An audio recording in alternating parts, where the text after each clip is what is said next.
We spent the past couple of years in a crazy hot market. Louisville home sales decline as demand outpaces supply. Effective communication is at the core of any situation. If you master these two ideas, you'll have a chance of being successful at residential real estate marketing. I think you need to be looking for investment opportunities that move the needle. The market will never crash if demand exceeds supply. This is what I've been telling you all along. This is the Jay Pitts Show.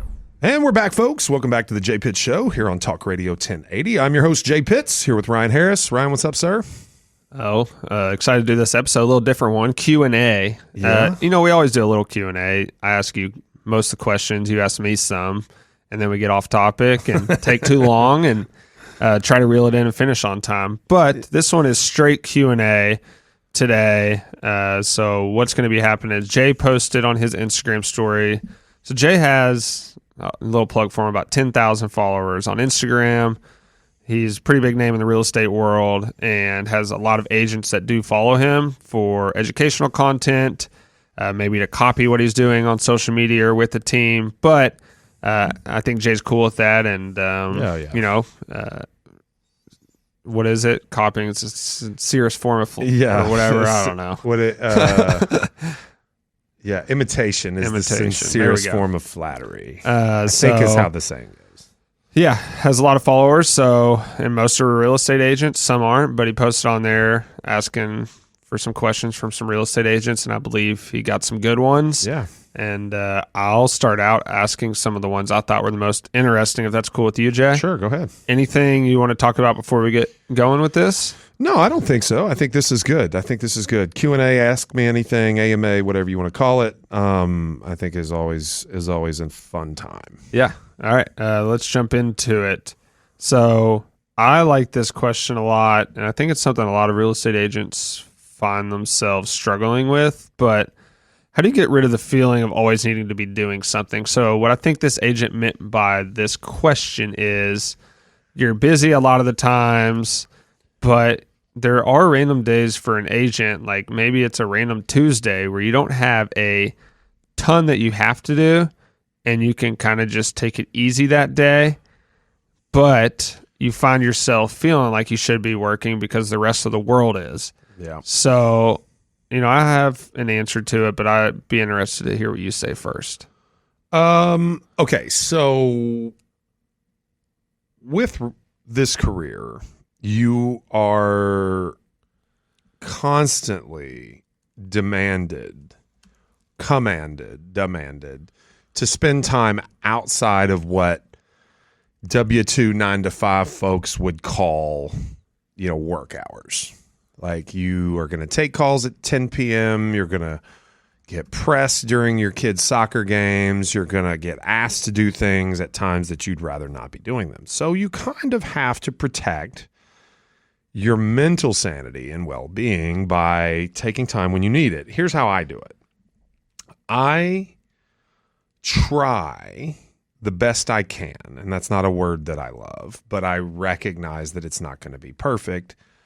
I try to engineer, a schedule that allows me every day to spend some time on things that are really important to me, that make me a better person, that make me a better husband, a better father, make me fulfilled myself outside of my career kind of during the day and preferably early in the day, right? So I used to think that you had to get to the office by 7 a.m. If I, the boss, wasn't the first person in the office, then people were going to make some type of judgment about me.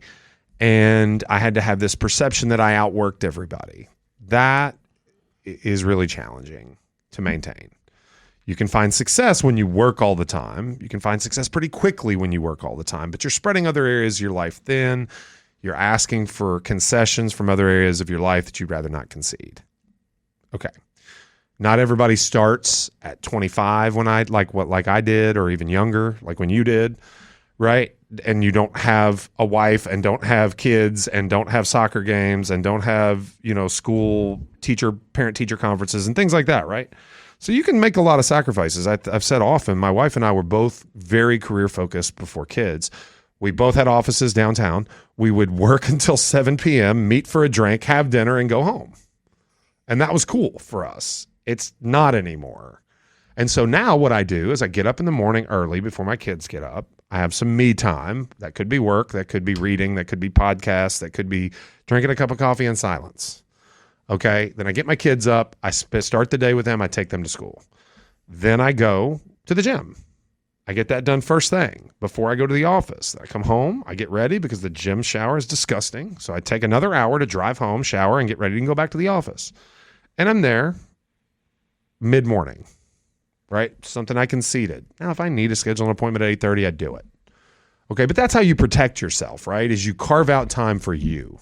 If I want to go play golf, I go play golf. That's been a recent thing, recent obsession, if you will. If I want to do it, I do it. And then it doesn't matter so much when somebody asks me for a conversation at 10 p.m. But whatever I'm doing, I do that. I don't get pulled into something else. Like I'd rather be good at one thing than bad at 5 things all at once. And so that's how I do it. If you know you should be working, then you should be working. Yeah. Okay. This doesn't give you permission to take off all the time. When you're starting in your career, you gotta break some rocks. So that's what I was going to say. I think whoever asked this question and whoever else this applies to, I think you have to realize this career does afford you the right to have those easy days on a Tuesday when all your other friends are working that aren't operating their own business. Yeah. But it also depends on how well you're doing. If you're not making much money and you're struggling and don't have much clients, you can always find something to do in this career. I think that's why people feel that way. You can always find something to do, whether it's social media, prospecting, but it also depends on how well you're doing. So, yeah, I mean,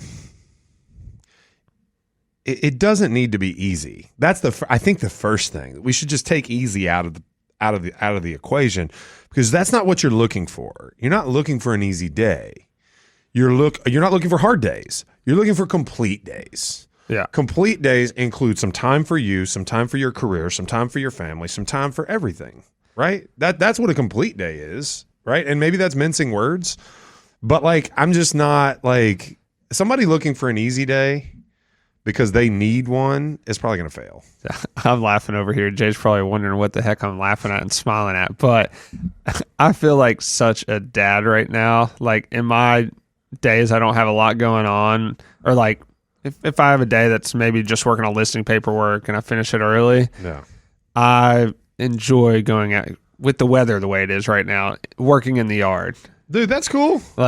Throwing a AirPod in, listening to a podcast, right. Going to work in the yard, that's a good easy day to me. I enjoy that. It's productive. Another thing I was laughing at, you were talking about maybe your me time that you schedule for yourself is just coffee in the morning with silence. I'm appreciating silence more every day.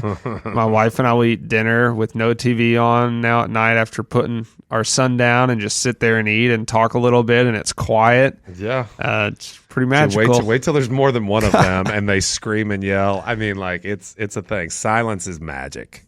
Silence is magic. Silence is magic. Okay, so yeah, you shouldn't be looking for easy days. You should be looking for complete days, and that includes some of everything that's important. Yeah.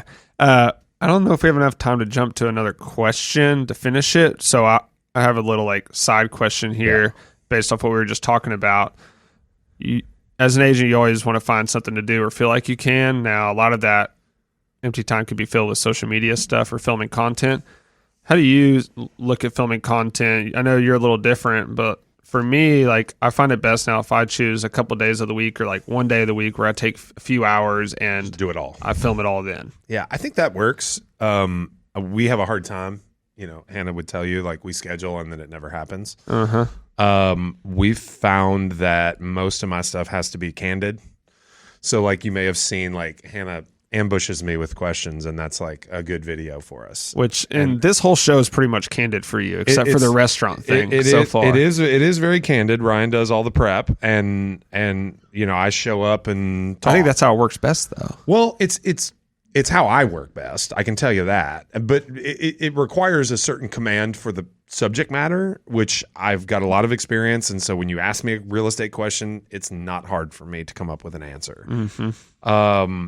And I don't know, I've always been kind of an outgoing person. So talking sports or talking Louisville restaurants or whatever we're doing here, Like, I can just talk. That's just maybe one of my gifts. I don't know. Maybe it's not a gift as far as my wife is concerned, because she probably values silence more than me, and she has to hear me talk. So I don't know. It's content filming needs to be planned. And if that's how you work, then that's how you work. Hannah affords me the opportunity to be more candid, which I think the content's better. And she does a lot of work to make me look good, thankfully. It's not as good when I stand and face the camera, because we've set a 1 hour block and I had to come up with 5 ideas for videos that I'm going to record in less than a minute. And it's not as good. Yeah. It's rigid.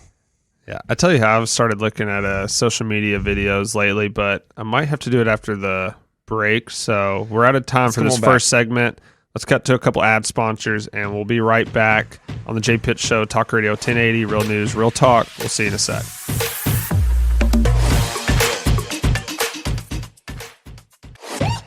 Welcome back to the Jay Pitts Show. This is Talk Radio 1080, Real News, Real Talk. I am your co-host, Ryan Harris. All right, Jay, real quick, I was just talking about how I've been thinking about social media videos recently, and I think a lot of agents get caught up in, like, what do they want to say versus what do the people want to watch that are consuming their content. Yeah. So, for example, I just did a social media promo video for a house, and I think 99% of agents probably would start it, hey, my name is Ryan Harris. I'm with Remax Premier Properties. Like, honestly, they don't care about your name. They don't care about your brokerage. So your name's posting it. They know who you are already. Just going, I just started out. Hey, this house is $740,000 in Crestwood, Kentucky, and this subdivision. Yeah. Like, that's what people want to know. Well, that's what a lot of people will tell you. The formulaic stuff that, like, we tell people, like, returning calls to inquiries about properties. Hey, this is Jay Pitts with Remax. I saw you inquired about 1, 2, 3. Nobody cares. Like, you have to understand that the basic, like, psychological interaction that is happening is this person, you are positioned, thankfully, between them and something they want. Right? That's what our marketing does. It places us between the consumer and something they want. They have to come to us to get the answer to the question they want. But they're interested in the property. They're not interested in you. Because you announce yourself doesn't make them more likely to like you or want to work with you at all. So just give them what they want. Right. Give them what they want, and understand that the majority of consumers do not meet with more than one person. They have a meaningful interaction with one agent, whether they know other agents or not, and that's who they work with. So let it play out and just get face to face. That's what you need to do.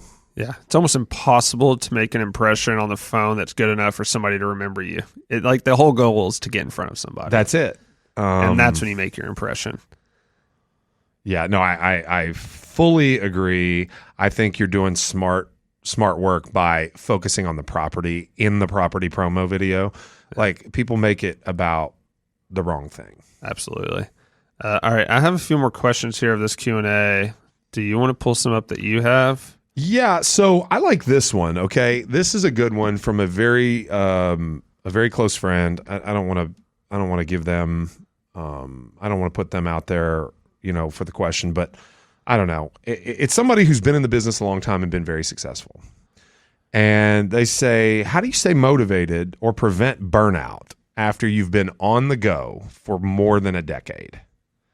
Like, because that's what this business is, right? This business is go, go, go, go, go. You're constantly at the whims of other people. You're constantly fielding the anxiety, absorbing. I often say we're a sponge. We absorb the anxieties of our clients.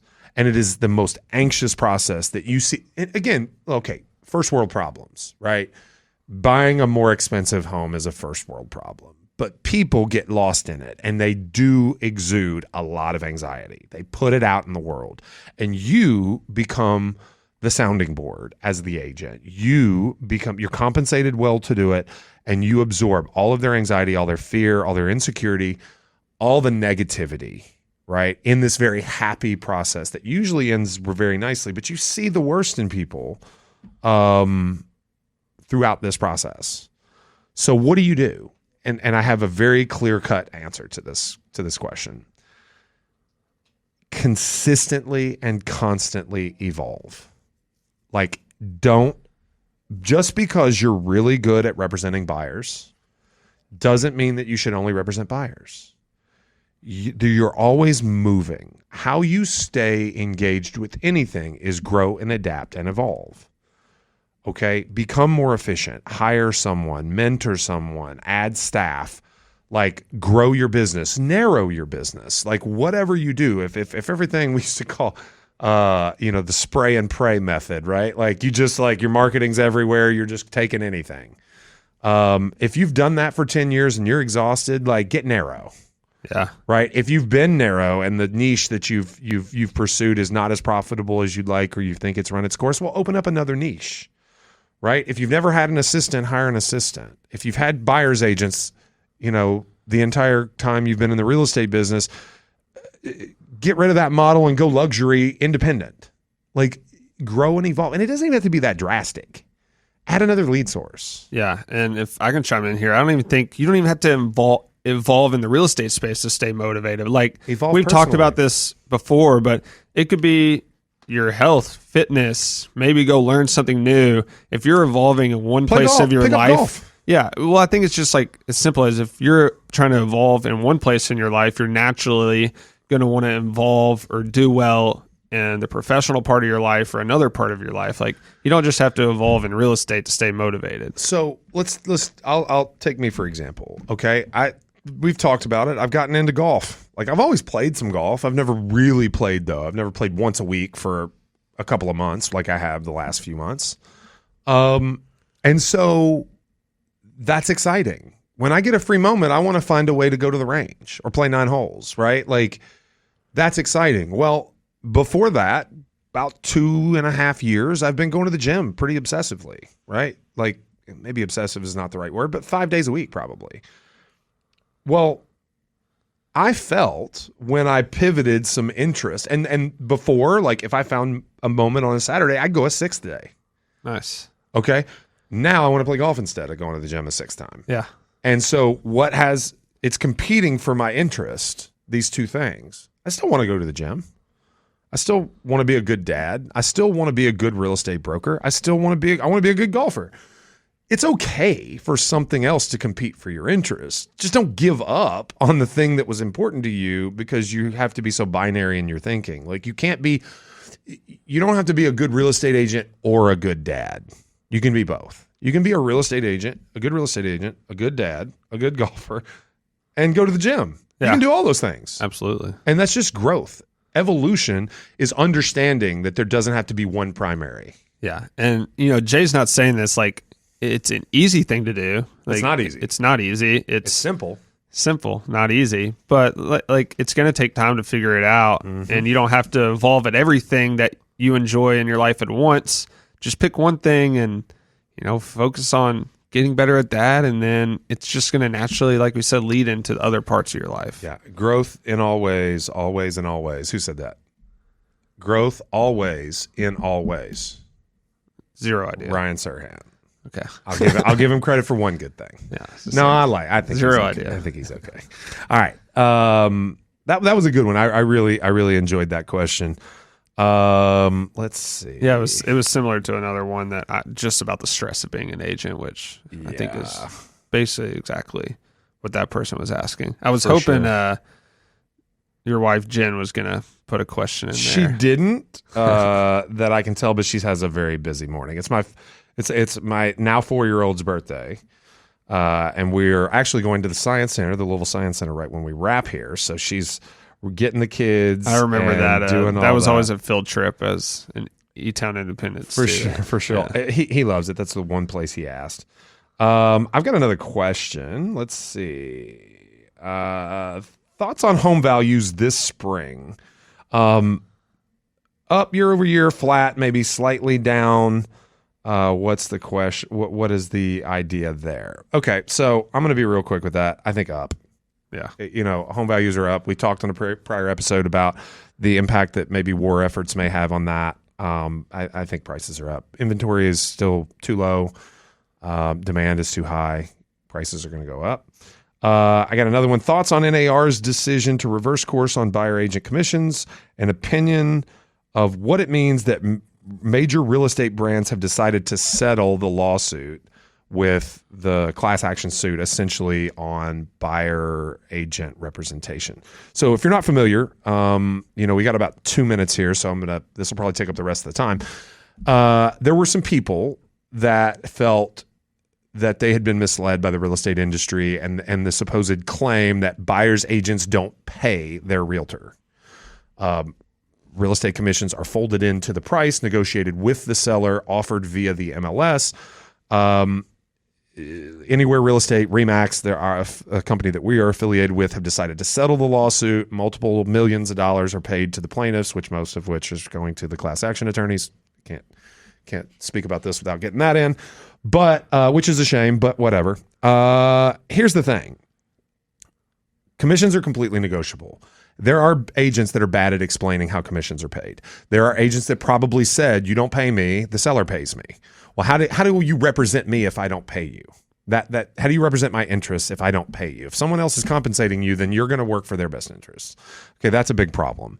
If that was going on, which I'm sure it was, it needed to stop. Is it worth $68 million or whatever they got? I don't know. It's above my pay grade. One thing I will say is I do like the fact that we're getting away from anti-competitive practices. We say that we're an open market, and yet real estate agents can't take a listing and offer no buy-side commission. That to me was too strict from a regulation standpoint. Now NAR has reversed course on that, and they will allow you to offer zero buyer agent fee.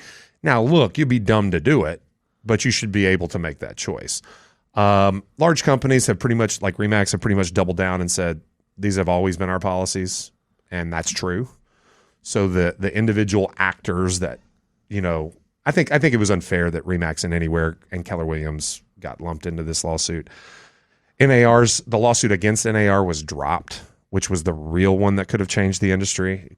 We could have gotten away from buyer representation altogether behind that. So what's the impact? Really not much. Yeah, I have something to add on to this when we come back, but we do have to cut to a couple ad sponsors. We'll be back on the Jay Pitts Show, Talk Radio 1080. Real news, real talk here in just a little bit.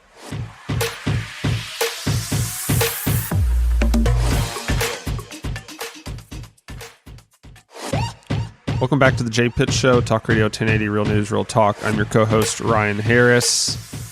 All right, so I said I had something to add on to what you were saying, and it has something to do with buyer agents' commissions. One of my biggest pet peeves is seeing other real estate agents market their buyer agent services as completely free. It's illegal now. It's illegal. But you still see so many agents do it. Well, unfortunately, you're seeing it less and less. Yeah, unfortunately, there is only 90 hours of coursework required to get, and I don't mean credit hours. I mean actual hours. 96 hours of coursework to get into real estate. You can be done in 2 weeks. Oh, yeah. Right, and so unfortunately, that allows a lot of riffraff into the business. I've always said I wish they made realtor dues $5,000 a year because it would run off a good portion of my competition. It's unfortunately just a tough situation. We're never going to get away from people that are bad apples. I do the best I can to educate our people to make sure that they don't make those mistakes. And so there we are. Yeah, I'm amazed still at reading listing descriptions sometimes and seeing very experienced agents that have done very well just break very clear fair housing laws in their descriptions. Bad.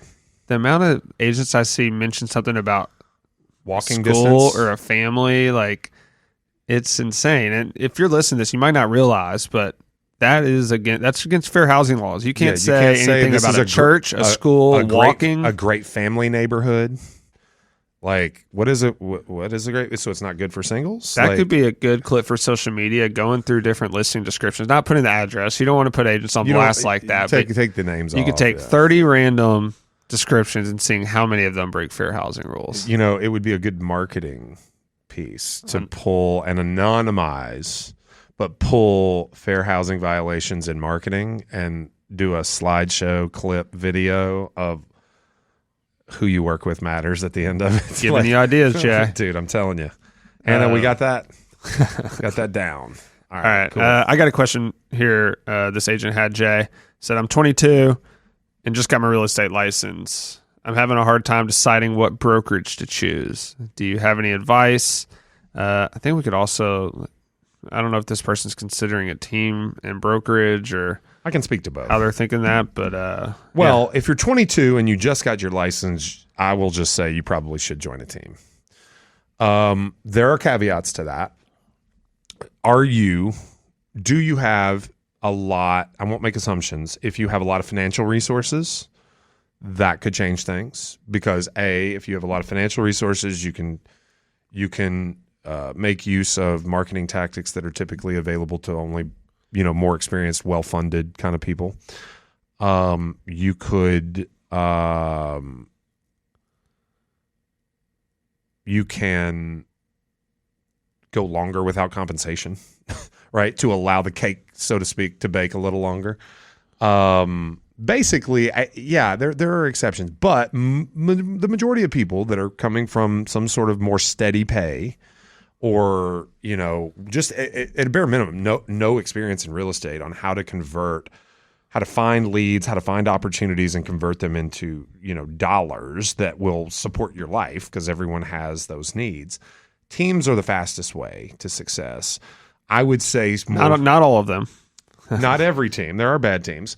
I was about to go there, though. I would say specifically a Zillow Flex team is the fastest way to some level of success. Agreed. Zillow Flex is something that is known within certain, kind of avenues of the industry.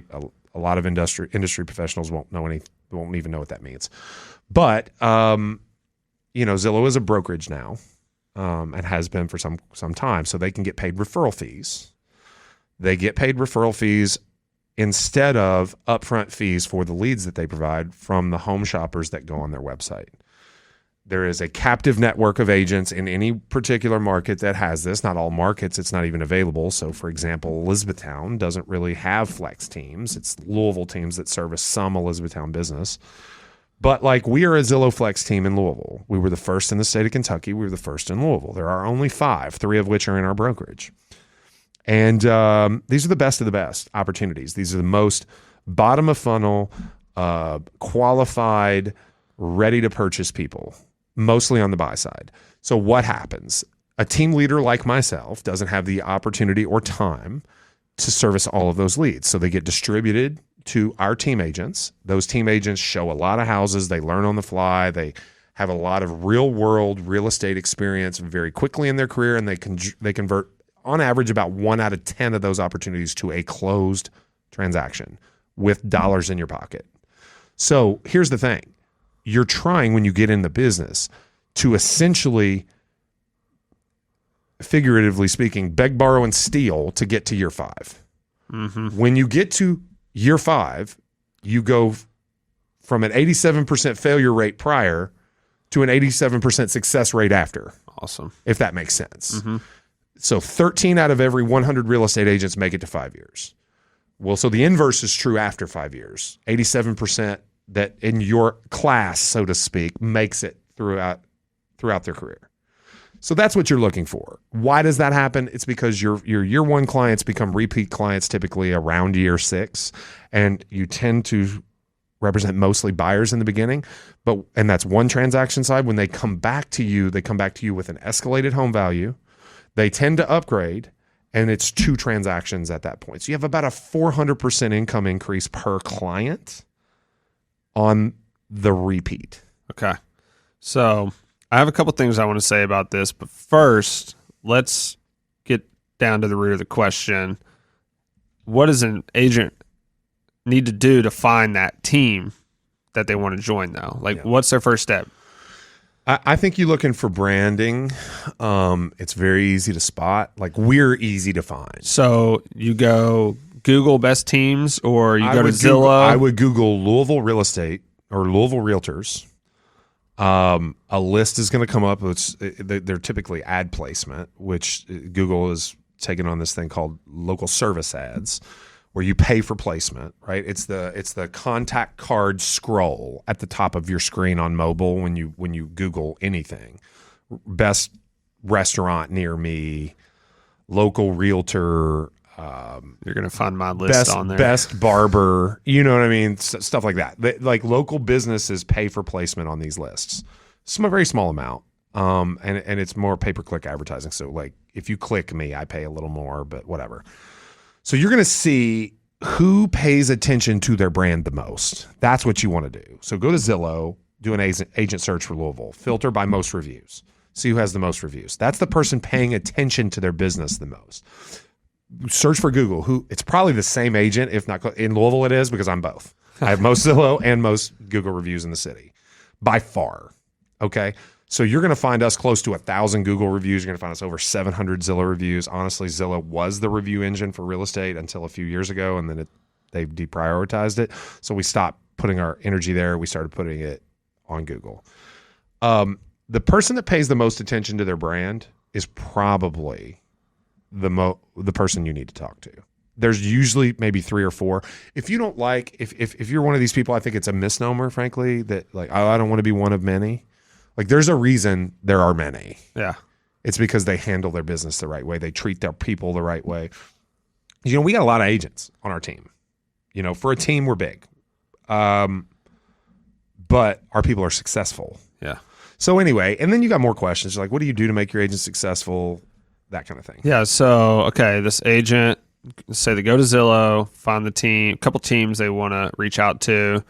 Do you suggest they reach out to maybe that team leader on Instagram, or maybe talk to some of the agents on the team to talk about it? I get a ton of people through Instagram DMs.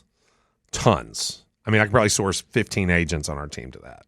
It's pretty crazy. You know, I get a lot of emails like, hey, so-and-so said y'all were great.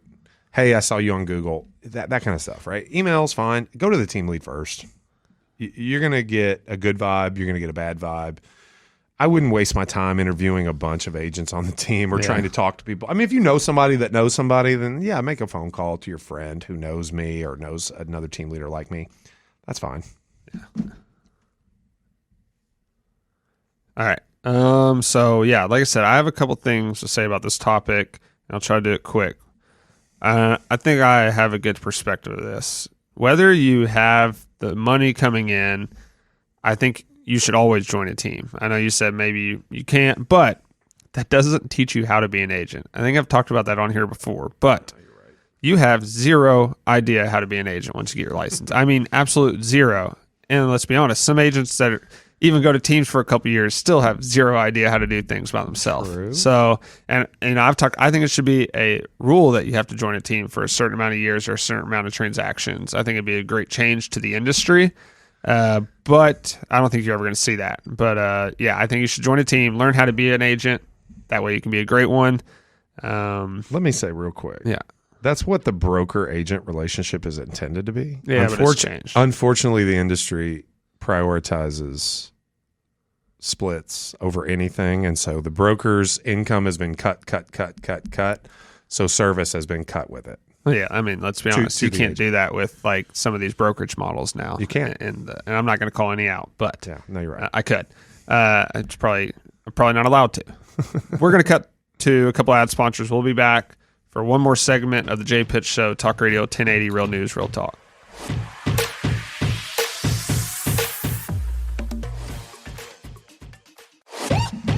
Welcome back to the Jay Pitts Show, Talk Radio 1080, Real News, Real Talk. All right. So we were talking a lot about teams that last segment. So if you're a consumer listening to this, you have brokerages, and then the model now, you have a bunch of teams under that brokerage, or that's how some brokerages are trying to operate. Mm-hmm. And I believe you were talking about Zillow Flex teams. So I believe there's going to be 2 different kinds of teams going forward. I don't think you've really seen it develop too much yet. But I think you're going to have your Zillow Flex teams, and then you're going to have these teams, let's call them social media teams, where they come in. Maybe the splits are a little different, but you teach those people how to use social media to develop your business, and I don't think those agents are going to have as fast of a start, and I think it takes a certain kind of agent to make that happen, whereas Zillow Flex teams, you can kind of really take a lot of different agents and they can find success, but I think you're going to see like two different kinds of team models break out. So you have the brokerage model, then the team model, then there's going to be two different team models. So yeah, I think that's possible. I think we try to be both, we try to build complete agents. I'm just trying to bridge that gap, because it takes a long time. And there's a lot of people. The barrier to real estate entry it's not a barrier to entry. It's a barrier to retention. I just invented a phrase. It's not a barrier to entry. It's a barrier to retention because it's easy to get in, but it's hard to stay in. And everybody says there should be higher barriers to entry because we get bad agents.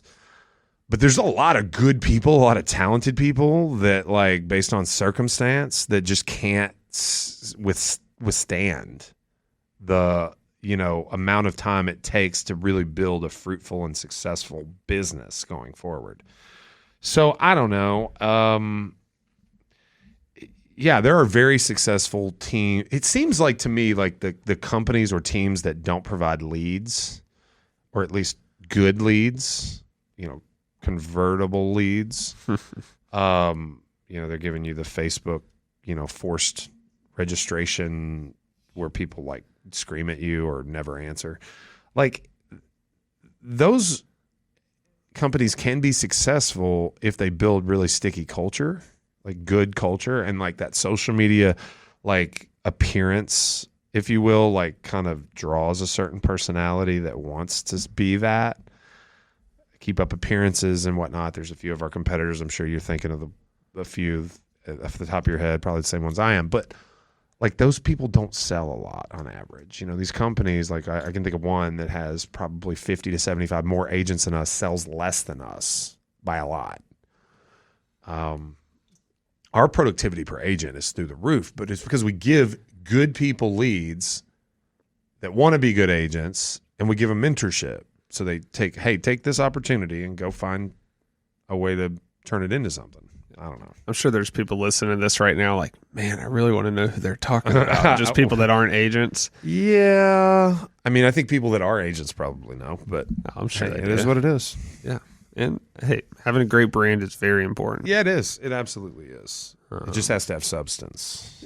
That's a question I actually have for you. How have, you have the Remax brand, but, every Remax brokerage is individually owned. They're independent. They have no relation to the other Remax brokerages other than they have Remax in their name. And maybe a loose, just a loose kind of agreement to follow a certain standard. Sure. Have you found it difficult, or what have the challenges been trying to build a brand around under a brand? Yeah. Sure. I don't think it's been really challenging, frankly. The Remax brand was it is incredibly valuable. Was incredibly valuable to me personally very early in my career. I needed the legitimacy that it provided. I started at a young age in a city I knew nothing about from a business perspective, knew nobody other than college classmates. It was a bad economy, 2008, 7, 8, 9. So, yeah, I needed that legitimacy. But very quickly I moved, I transcended, I believe, to where my name meant maybe slightly more as an individual salesperson. I won't say as a broker owner. I don't think I could have opened an independent shop, and been as successful as fast without the Remax name. I think that was helpful there too.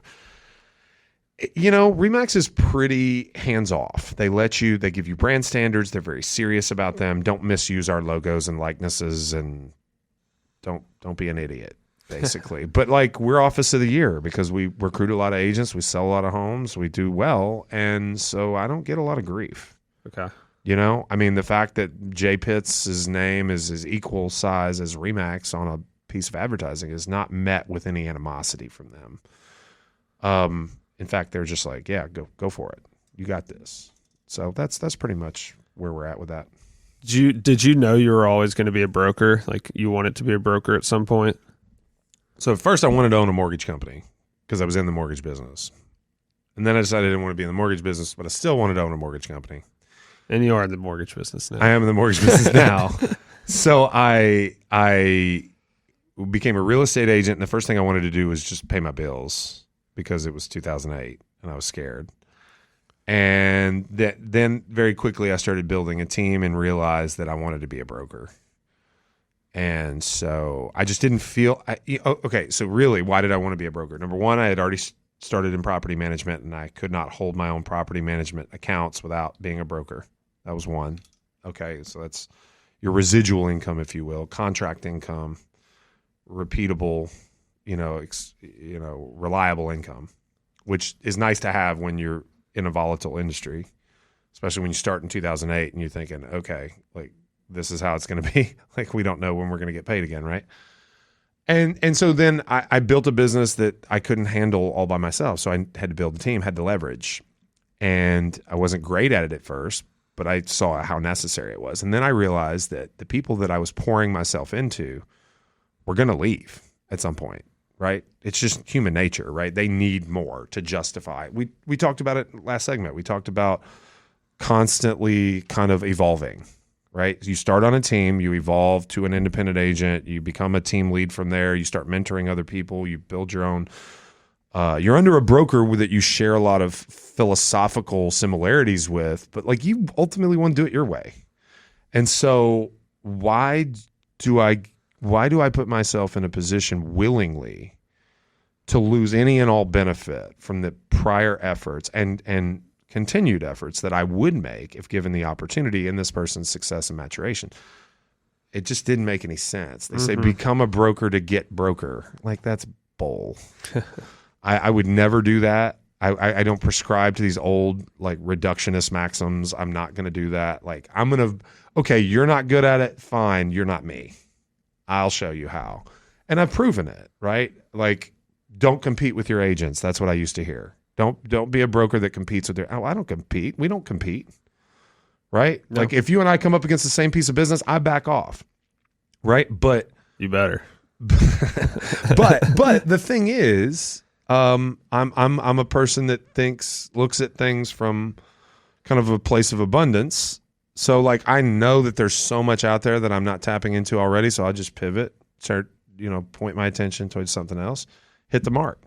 Tell you something I've noticed a little more over the last month or two, and it's an immediate red flag to me. For some reason, working deals or just getting random calls, it seems like brokers out there, some are trying to recruit agents a lot more. Like, even if I'm just working a deal with a broker, like, off the bat, they'll, like, ask about, like, do you like where you're at? Yeah. I'm like, well, I had somebody ask me the day, first thing they said, who's your broker?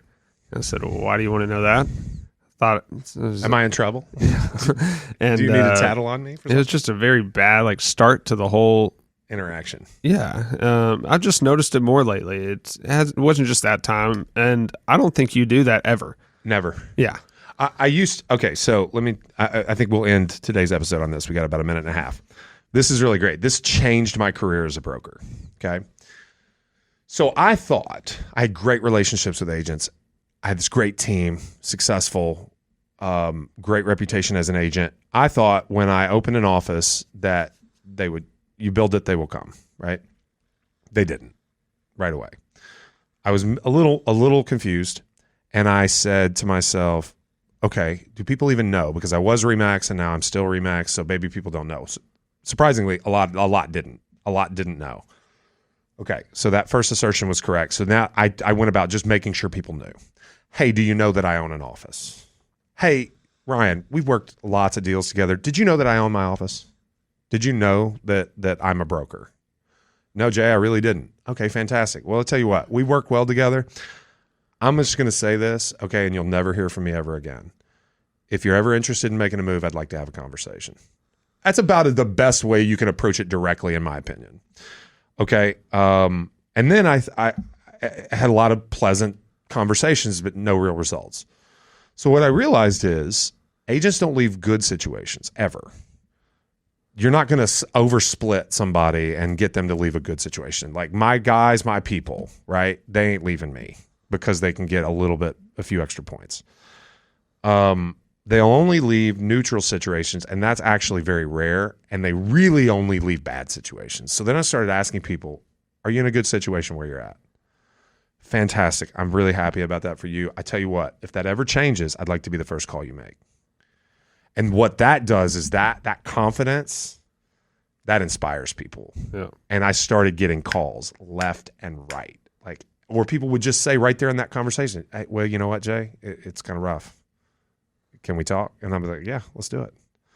But that's the thing. And then once you start building this inertia, right, this momentum, and people start coming to you, you don't have to call them anymore. Mm-hmm. And I don't. Just social media now. Social media is like, here's what we do. Yep. If you want to be a part of it, then you're going to make the first move. Yeah. So that's all the time we got for you today, folks. I gave you a little bit of recruiting there. That's a little bit of insight into my day-to-day. Good Q&A episode. Thanks, Ryan, for putting all that together. Thank you to all the folks that commented on social media and gave us some content for today to follow up on. This is the Jay Pitt Show on Talk Radio 1080. We do always appreciate your feedback. We always appreciate your engagement with the show. But once again, that's all for this week. For Ryan, I'm Jay Pitts. We'll see you soon. Peace.